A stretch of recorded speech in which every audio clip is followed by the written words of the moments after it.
Ela era viuda, ela quedou viuda moi nova. O fillo máis novo tiña 10 meses cando o marido lle morreu. Tiña meu pai meses cando morreu. Entonces, claro, non sei como fixaron esa foto daquela. Como fixaron esa foto daquela, non sei. Despois tiña outra aí dentro que está ela e máis meu abuelo, que é a que teñen un cementerio, sabes? De unha feliz, a prima feliz, que o non a tiña. E a filla máis bella, que era mamá, tiña 10 anos. E Antón quedouse con 4 fillos. E morreu de enfermedad. Porque o meu abuelo foi un esforzo moi difícil, morreu do pulmón. E viñeron a queimarlle todo, non lle deixaron nada na casa. Nada, nin roupa, nin plato, nin nada. Quedou sin nada. E o que non valía para queimar, enterraron. E Antón, quen foi a enterrar, foi o pai de Mucho do Souto. Tío Ramón do Souto foi a enterrar todo a carballeira dunha leira que tiña ali o punto de Juanito. E Antón ali enterraron todo canto tiñan, e quedaron sin nada. E despois, Antón contaba ela que gracias a unha vaca que comprou baratísima porque viña seca, redonda, non tiña carne en riba dela, e coincidiulle a suerte de que viña embarazada. E entonces, coa ganancia desa vaca que despois deulle leite, deulle unha cría, foi levantando a cabeza, foi criando algo máis os fillos e foi levantando a cabeza, foi... Tuvo unha vida moi dura. Sí, señor, moi dura. A miña abuela, Pura, Purificación Rodríguez Carrera, máis conhecida como Pura do Beizal, pois era parteira. E viñan a chamar a casa e iba ás casas dos veciños. Asistiu a miña nai, bueno, tuvo a meu irmão maior, tuvo no hospital porque lle dicían que era un neno moi grande, de feito así o foi.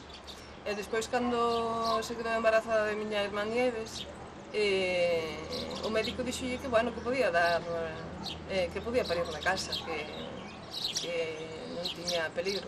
Ela, ao mellor, había veces que estaban dúas persoas a esperar por ela a porta e tiña que atender a unha e a outra. E ali no Paizal, eu acordo unha señora, que non me acordo do marido, unha señora sempre de negro, do pañuelo, pero así unha señora moi ben posta e así. Dende sendo eu chavala, acordo que nacía un crío e iban a buscar. Comadrona destas mulleres todas, eu, por exemplo, cando tuve o meu fillo máis velho, ainda me viu atender ela. Ainda me atendeu o meu fillo e a miña filla. Os dous, o outro non. Sempre con unha sonrisa na cara, sempre con unha alegría. Fora a hora que fora, chegaba ás 2, 3 da mañá, xa non se deitaba, xa seguía traballando. Ás 5 ou ás 6 da mañá daba o noso desayuno, e pois xa enganchábamos a traballar sendo críos, claro. Hasta os 14 anos, si, hasta os 14 anos que tiñamos, que tiña eu por aí. Miña abuela era así, unha muller así, non aprendeu ningún polaco, sabes, a mañosa. E a tia Lucinda era unha muller do campo fuerte, moi fuerte. E foi gana meteu para bicho na boca, que un pouco máis morro de asco. Daquela agua había que ir a buscar o caldeiro de agua por aí e non levaba as maní nada, atendía os críos. E esa debo a maioría dos críos de cans. Eu non sei se, bueno, na filla tamén, non sei, sí, pero quitábamos elas todo, collías elas todos. Entestoume todo na boca, hasta lá que está dentro, e eu, o rapaz se viu. Carme das Laxes foi quen viu a esta e para a outra, e para logo para a última xa non existía, entón xa viu Antón Despudo do Peizal. Cobrar nunca cobrou un céntimo, ao contrario, se a casa que iba e tiña menos que nós, ainda lle levaba algo para lá.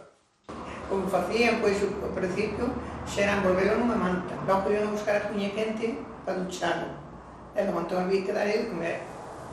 Sí. Ela, a calquera hora estaba disponible, ela andaba nunha veiga a sachar ou a rendar ou a regar, e viñan a buscar e ela plantaba o traballo e iba ao traballo. Agora sí, sei que iba sempre a pé, ou viñan a buscar nun coche, pero por aquí sempre iba a pé. Ela chegara a hora que chegara, chegaba a mellor ás 2 ou 3 da mañá a casa, e ás 4 chamaba noutra, se se daba circunstancia, nunca hubo unha mala utilización. Dios, xa están aquí outra vez, unha expresión calquer tipo, nunca. Tamén cosía, pero Felisa tamén, a tía Pura tamén era practicante, a tía Pura do Peizal tamén iba cando as mulleres estaban para dar a luz, pois iba ela, de parteira. Tía Alfonso, cando iba, piña edicións, Feliz de Toledo, tamén iba a piña edicións. Tamén piña edicións. Sí, había bastante xente que a recordar. Miña nai que non as piña ela, a mí piña máis ela. Ela aprendía de todo. Miña nai tiña unha caixiña onde levaba a xeringa, que era esta. Entonces, bueno, collía e, bueno, desinfectaba cada vez que... Había que poñer unha tarteiriña de agua a cantar. Sí, cada vez que a utilizaba. Unha tarteiriña de agua. Poñía a ferver nesa tarteira. Os útiles dentro da agua quente. E se sacaban, ela manipulaba, bueno, lavando armas e todo iso, despois a manipulación xa facía ela.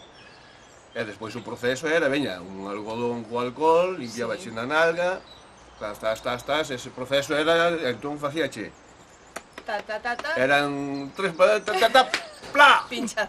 O aí, eso era o peor de eu cando sentía as tres cousas esas. Feliz a poñía leccións tamén. Sí, é Feliz de Toleiro, tamén. Ramón dos Aviás, tamén. A poñer meu tío Saturnino, Alfonso o defunto de Alfonso da Graña. Eses todos eran pinchadores, mirou o a medio canso. A mí tamén me miraron bastantes veces, Alguna vez eu tuve que pinchala a ela. Sí. Sí, alguna vez lle tocaba a ela poñer inyeccións, eu recordo haberlle posto inyeccións a miña nai. Pero bueno, non é algo que se me dera ben, nin tiño valor como para facelo de maneira que facía ela. Ela indicábame como tiña que facelo, sí. E sí que lle puxen, a miña nai puxen inyeccións, pero a nadie máis. Empecé a aprender a coser con unha que lle de lugar que chamaban Mercedes. E andaba polas casas, e eu empecé a ir con ela a rematar a roupa. Ela cosía, eu veía os xales, para botóns e iso. E despois, entón, puxeme para comprar a máquina. Que non había posible de comprar a máquina porque non había cartos. E comprei a plazos. Paguei nun ano, 1000 pesetas valía a plazos. E 800 valía pagar na man. Pero como non había cartos, había que pagar a plazos. E miña nai non tiña cartos. E eu dicía, vai ser un ano de penuria para mí para pagarla. Dixe, eu que se ateixes de leña ao porriño, hei de pagarla. E así foi. Pagueina, sobraronme cartos durante o ano a pagar. E logo entón empecé a ir polas casas a coser, ca máquina. E Felisa tamén era costureira, tamén cosía. E despois tamén era unha excelente costureira, Sí. que cosía para infinidade de xente tamén. Desde que era moi nova e aprendeu o oficio da costura por si mesma, porque non había cartos, o seu pai non tiña cartos como para pagarlle. Entonces traballaba na que daba clases de costura, pero traballaba eso na súa casa, a cuidarlle dos nenos e a facer as cousas da casa. Entonces do que miraba como facían, pois así aprendeu o oficio da costura. Hombre, eu a coser recordo a Fermina, ou a de García, do Porriño, que viven aí no Vilarco. Se viñan cas máquinas na cabeza, bueno, viñan a coser, comían aquí, comían na casa, todo iso. Hacía pantalóns de home, que me iban moi ben, me vestía, iso que iban moi ben. Faría de todo. A miña nai facía a roupa para nós, a casa. Non estaban tan ben como as que ibas a comprar ao comercio, pero era o que había. E a tía Fermina sí tamén, pero bueno, a tía Fermina para nós xa non coseu, que eu recorde. Acórdame máis que nada naquela señora de Atios, a tía Carmen San Fermín. Padroza foi moito... A tía Mercedes tamén, tía Mercedes do Buraco, a de García, a de García. Tamén foi, sí, tamén tía Mercedes tamén algo. A nós fixo, a min tía Mercedes, por exemplo, fixo o primeiro abrigo que estrenei eu, fixeron tía Mercedes. Fíjate ti, onde vamos anos, tendría 14 ou 15 anos, pero eu iba para San Esteban, bueno, iba contenta con aquel abrigo, iba como... A minha señora, eu aprendi cunha que andaba a coser. E iba a axudarlle a rematar a roupa, ia para a casa dela, para o Buraco. E iba aos domingos, iba sempre para a casa dela, a axudarlle a rematar a roupa. E a mí foi, eu xa daba idea sempre de pequena. De pequena daba idea de coser. Vivíamos lá arriba, nunha casa lá arriba, e collía unha tella, e se poñía a darlle a tella, que maneira. Eu sempre tuve na idea de coser. Entón, ela sempre dicía, eu como me poña unha tela adiante, xa sei como vai a ser o vestido. Xa a miña cabeza xa discurre como vai, se o vou facer desta maneira ou desta. Cando non lle daban as cousas que tiña que ser así, daquela maneira. Hilvanaba, cortaba, hilvanaba e despois xa facía todas as probas necesarias para ver se iba ben coas medidas que había tomado, bueno... E o control das telas, sí que os tiña, pero, bueno, tamén de dicir, bueno, esta tela é moi boa para un vestido, non, isto é unha cortina, pero para vestir non se vale. Comprabas as telas, chamábamos a... No noso caso non que cosía mamá, pero moitas casas compraban as telas, e levaban para a costureira, daban de comer, e cosía, a noite cobraba. Ela iba a pé con esa meira na cabeza hasta a Armida, bueno, estamos falando un sitio aquí non moi lexano, pero polo medio do monte, no inverno, de noite, frío, calor, o que fixera falta. Levaban a ela e nós todos que iban a buscar fora. A mellor un día para Porriño, para casa de alguén de Porriño, e se vale todo o día a coser. Porque me remendaban as sábanas, me tiña remendas a roupa. Non só ia a facer roupa, senón a remendar a roupa, claro. Na maioría das veces, como contaba ela, aquilo era xa arreglarle sobre arreglado. Pero eu non podía darlle porque me faltaba moita respiración e non era capaz de coser ca máquina de mano. Paseias moi negras. É así. Cando nós éramos pequenas, o que ela antes contou, que non era capaz de coser. Entonces ela poñíase sentada aí nun sitio e nós tiñamos que darlle toda a máquina para despois facernos a roupa. E tamén había uns chavales, que agora non quero dicir o nome, pero mellor mírense aí en cansa e dicen, mira o que foi a contar, que cando viñen a probar os pantalóns, tiñan vergonza e un irmán que daba lá baixo, e non quería vir arriba a dicir, a probar os pantalóns, porque tiña moita vergonza. Era mío un pantalón e por aquí se sacaba outro. E incluso, bueno, contaba ela que un día de risa, bueno, unha galiña que se había quedado sin plumas, agarrou ela e fixolle un vestido para a galiña. Era unha muller excepcional, porque sabía facer de todo e nada lle tiraba para atrás. Enseñei a miñas fillas, pero ninguén quixo coser. Dei esa máquina a outra filla do medio, e trima de volta que non cosía coa ela.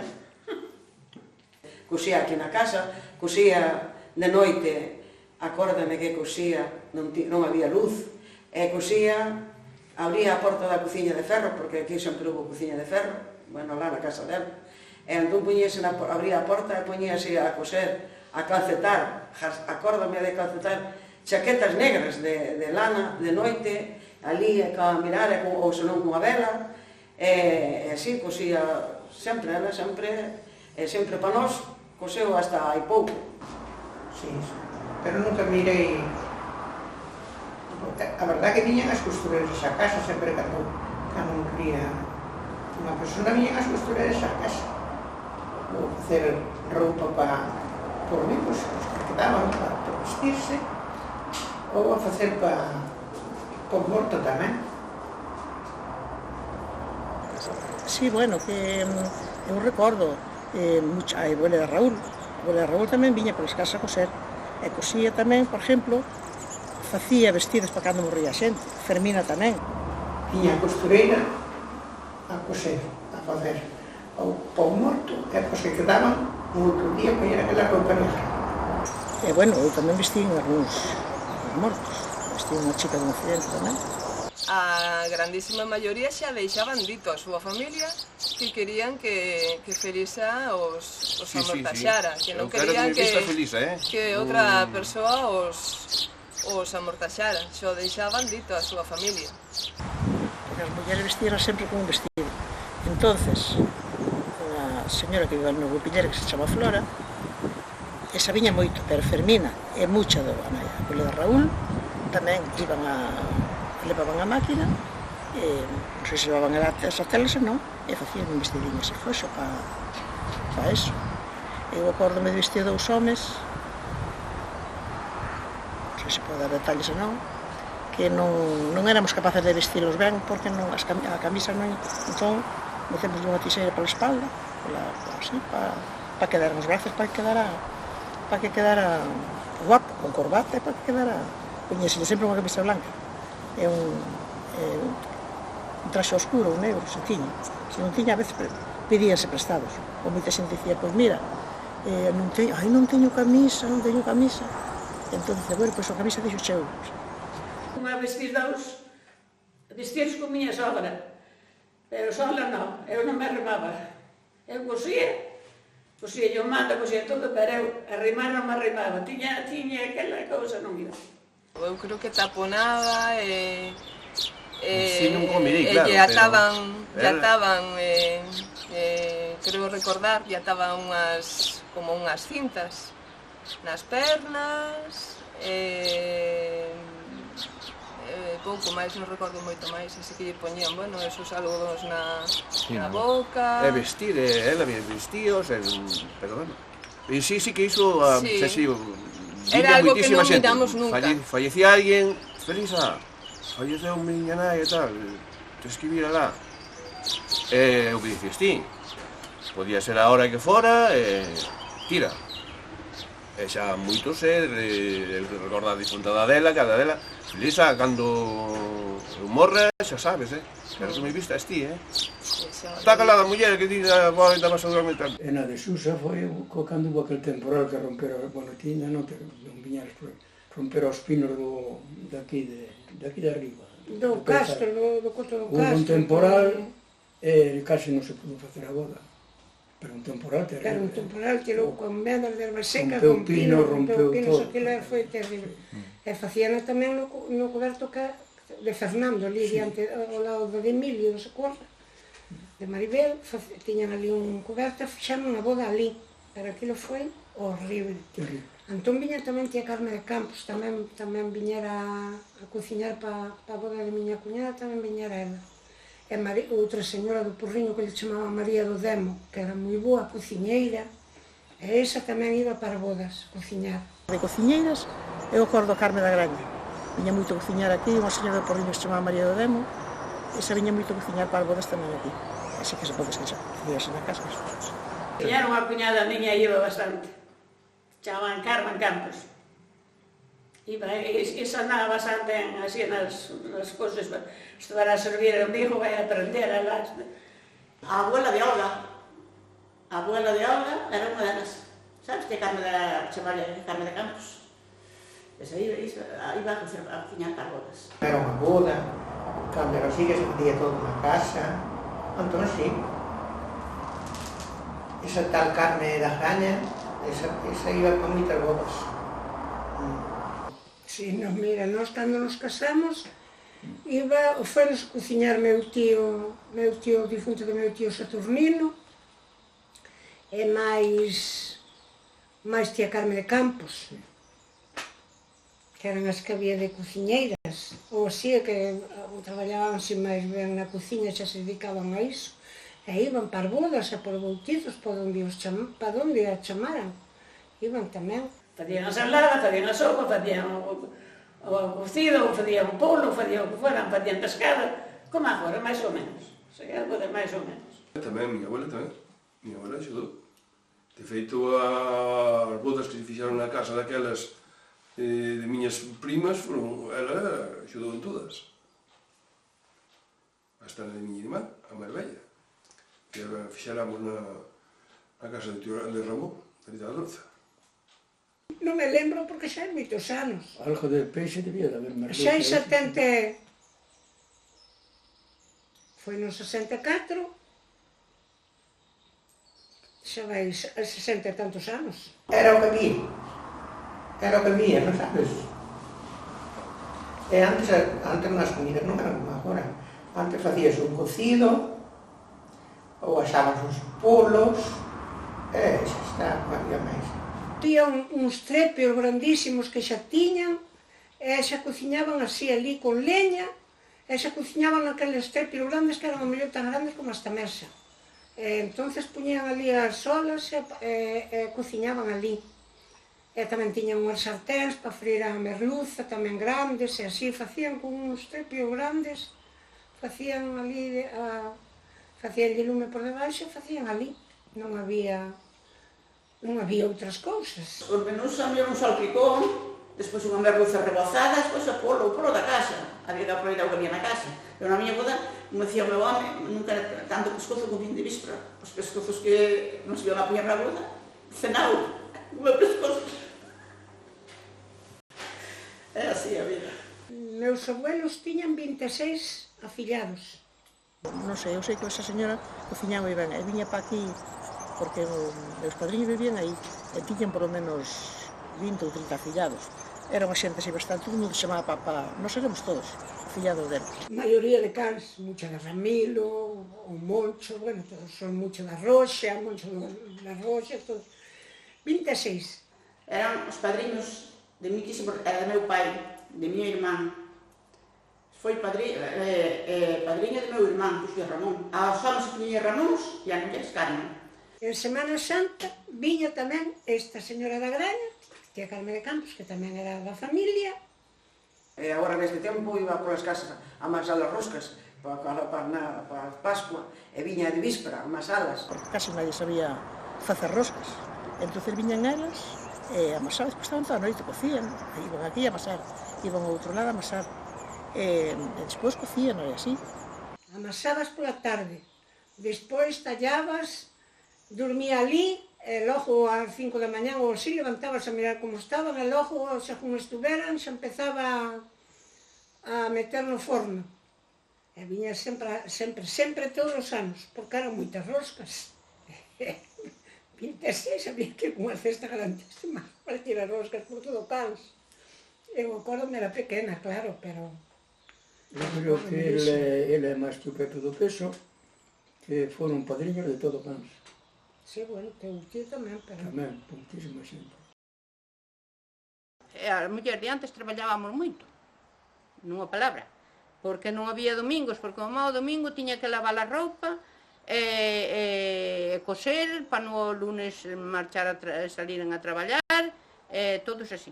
Andaban romendados, que agora andan cos pantalóns rotos, pero antes se iban co pantalón roto xa era un pobriño, pero traían aqueles pantalóns moitas veces non sabían de que romendos eran.